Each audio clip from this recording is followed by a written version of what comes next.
retired police senior police officer for Arturo Las Cañas ng Philippine National Police Davao City Police Office.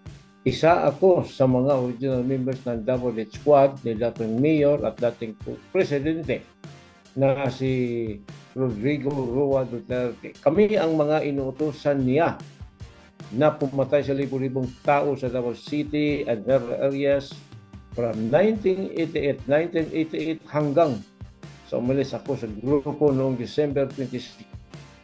Kinadaunan ay mga kalabang personal, karibal sa negosyo o kritiko sa politika.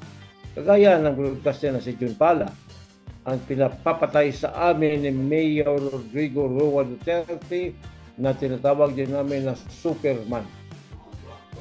Madalas inuutos sa amin ito directly ni Mayor Duterte.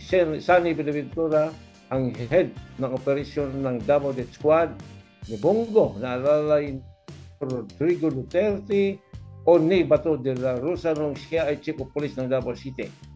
Kami po ang mga perdugo ng Davao City at ang mastermind namin ay walang iba kundi si Mayor Rodrigo Roa Duterte.